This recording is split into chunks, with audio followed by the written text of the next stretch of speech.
There is a well-established principle within legal scholarship that no statute should ever be interpreted in isolation. Every legal instrument is the culmination of historical events, institutional incentives, and political choices that precede its enactment. To examine only the text of the law while ignoring the circumstances that produced it is to misunderstand the law itself. The European Union has recently adopted one of the most consequential migration frameworks in its Terra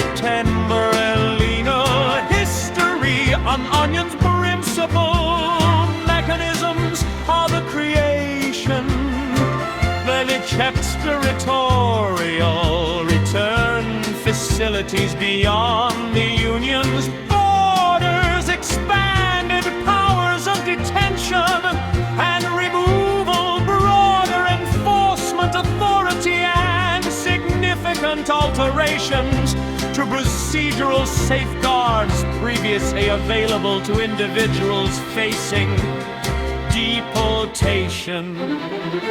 Supporters characterize these measures as necessary administrative reforms intended to improve the efficiency of migration management.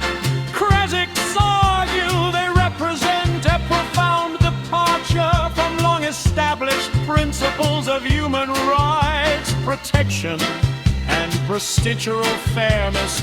Both interpretations deserve careful examination. What deserves equal attention, however, is a far more fundamental legal question. Legislation rarely emerges in a historical vacuum.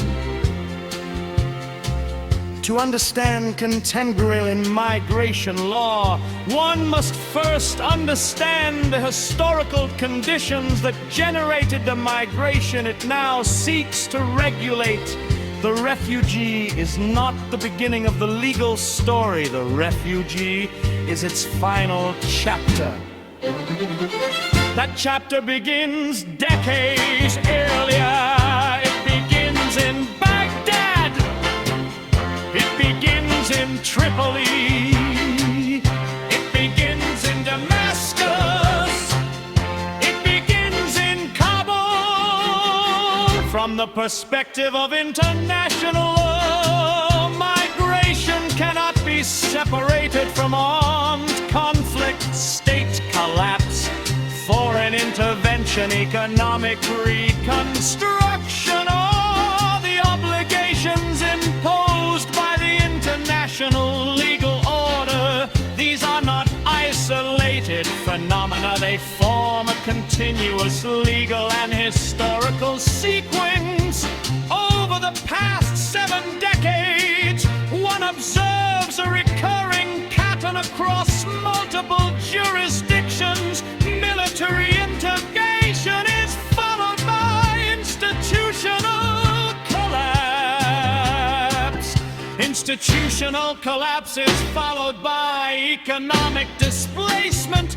Displacement generates migration. Migration subsequently becomes the object of increasingly restrictive domestic legislation.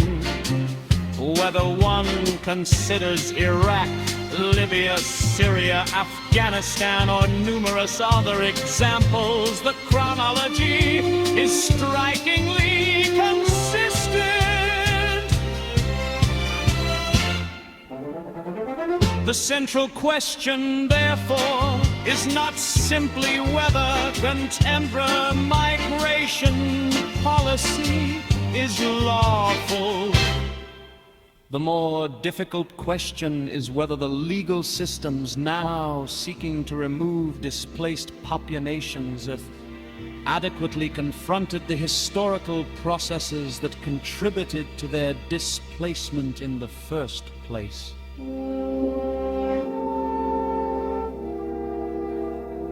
Law has long recognized a simple principle: causation matters. One cannot meaningfully analyze the final legal consequence while deliberately ignoring the chain of events that produced it. This discussion is therefore not merely about immigration policy. It is about legal responsibility, historical continuity,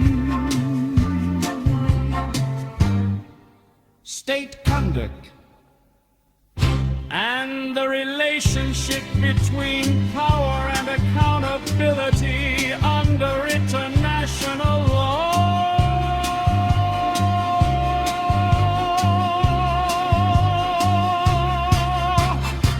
Only by examining that entire sequence can